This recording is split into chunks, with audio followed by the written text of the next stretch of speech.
जय माता दी। दोस्तों, वट सावित्री व्रत सुहागिन महिलाओं के लिए बहुत महत्व रखता है। प्रतिवर्ष सुहागिन महिलाओं द्वारा ज्येष्ठ मास की अमावस्या को वट सावित्री व्रत रखा जाता है।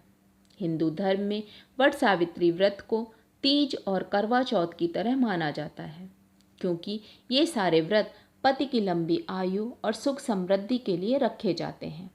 इस व्रत में सुहागिन महिलाएं वट वृक्ष और सावित्री सत्यवान की पूजा करती हैं और वट वृक्ष के चारों तरफ परिक्रमा करते हुए रक्षा सूत्र बांधती हैं। शास्त्रों के अनुसार वट वृक्ष में ब्रह्मा, विष्णु और महेश तीनों देवताओं का वास होता है, इसलिए वट वृक्ष की पूजा का विशेष महत्व है। आइए अब जानते हैं पौराणिक वट सावित्री व्रत कथा के बारे में, जो इस प्रकार से है। भद्र देश में एक राजा थे जिनका नाम अश्वपति था। राजा अश्वपति के कोई संतान न थी। उन्होंने संतान प्राप्ति के लिए मंत्रोच्चारण के साथ प्रतिदिन 1,00,000 आहुतियाँ दी। 18 वर्षों तक यह क्रम जारी रहा। इसके बाद देवी सावित्री ने प्रसन्न होकर वर दिया कि हे राजन, तुम्हारे घर में एक तेजस्वी कन्या जन्म लेगी। सावित्री देवी की कृपा से जन्म लेने के कारण कन्या का नाम सावित्री रखा गया। कन्या बड़ी होकर बेहद रूपवान हुई। योगवर ना मिलने की वजह से सावित्री के पिता दुखी थे। उन्होंने स्वयं कन्या को वर तलाशने के लिए भेजा। सावित्री तपोवन में भटकने लगी। जंगल में ही साल्व देश के राजा धुमत्तसेन रहते थे, क्योंकि उनका राज्य किसी ने छीन लिया था। राजा धुमत्तसेन के पुत्र सत्यवान को देखकर सावित्री ने पति के रूप में उनका वरण किया। ऋषिराज नारद को जब यह बात पता चली तो वह राजा अश्वपति के पास पहुँचे और कहा कि हे राजन, आप यह क्या कर रहे हैं?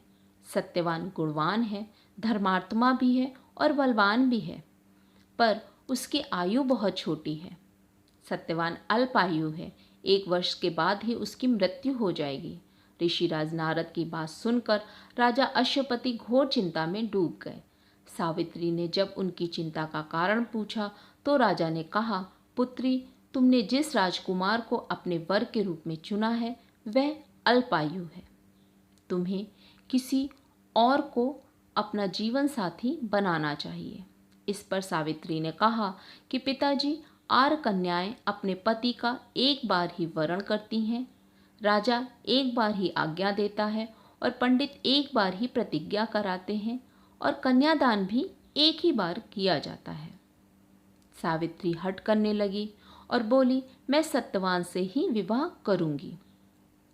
राजा अश्वपति ने सावित्री का विवाह सत्यवान से करा दिया। सावित्री अपने ससुराल पहुंचते ही सास ससुर की सेवा करने लगी। समय बीतता चला गया। नारद मुनि ने सावित्री को पहले ही सत्यवान की मृत्यु के दिन के बारे में बता दिया था।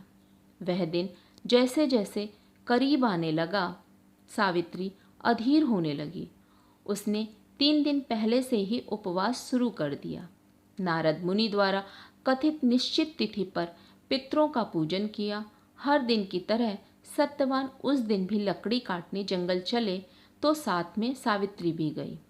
जंगल में पहुंचकर सत्यवान लकड़ी काटने के लिए एक पेड़ पर चढ़ गए। तभी उनके सिर में तेज दर्द होने लगा। दर्द से व्याकुल सत्यवान पेड़ से नीचे उतर आए। सावित्री अपना भविष्य समझ गई थी। सत्यवान का सिर गोद में रखकर सावित्री सत्यवान का सिर सहलाने लगी। तभी वहां यमराज आते दिखे। यमराज अपने साथ सत्यवान को ले जाने लगे तो सावित्री भी पीछे पीछे चल पड़ी। यमराज ने सावित्री को समझाने की कोशिश की कि यही विधि का विधान है, लेकिन सावित्री नहीं मानी। सावित्री की निष्ठा और पति प्रेम को देखकर यमराज ने सावित्री से कहा कि हे देवी, तुम धन्य हो, तुम मुझसे कोई भी वरदान मांग लो। सावित्री ने कहा कि मेरे सास ससुर वनवासी और अंधे हैं, उन्हें आप दिव्य ज्योति प्रदान करें। यमराज ने कहा, ऐसा ही होगा, जाओ अब लौट जाओ। सावित्री ने कहा, भगवान, मुझे अपने पति देव के पीछे पीछे चलने में कोई परेशानी नहीं है। पति के पीछे चलना मेरा कर्तव्य है। यह सुनकर उन्होंने फिर से उसे एक और वर मांगने के लिए कहा। इस पर सावित्री बोली, मेरे ससुर का राज्य छिन गया है, आप उसे पुनः वापस दिला दें। यमराज ने सावित्री को यह वरदान भी दे दिया और कहा, अब तुम लौट जाओ। लेकिन सावित्री पीछे पीछे चलती रही। यमराज ने सावित्री को तीसरा वरदान मांगने को कहा। इस पर सावित्री ने 100 संतानों और सौभाग्य का वरदान मांगा। यमराज ने इसका वरदान भी सावित्री को दे दिया। सावित्री ने यमराज से कहा कि हे प्रभु, मैं एक पतिव्रता पत्नी हूँ और आपने मुझे पुत्रवती होने का आशीर्वाद दिया है। यह सुनकर यमराज को सत्यवान के प्राण छोड़ने पड़े। यमराज अंतर्ध्यान हो गए और सावित्री उसी वट वृक्ष के पास आ गई जहाँ उसके पति का मृत शरीर पड़ा था। सत्यवान फिर से जी उठे। इस प्रकार सावित्री ने अपने पतिव्रता व्रत के प्रभाव से न केवल अपने पति को पुनर्जीवित करवाया, बल्कि सास ससुर को उनकी नेत्र ज्योति प्रदान कराते हुए ससुर को खोया राज्य भी दिलवाया। दोस्तों, मान्यता है कि वट सावित्री व्रत करने और कथा सुनने मात्र से सुख और संपन्न दाम्पत्य जीवन का वरदान प्राप्त होता है। दोस्तों, अगर आपको मेरा ये वीडियो पसंद आया हो तो प्लीज़ लाइक करें, चैनल को सब्सक्राइब करें और आप सभी को वट सावित्री व्रत की ढेर सारी शुभकामनाएं और वीडियो में यहाँ तक साथ देने के लिए धन्यवाद।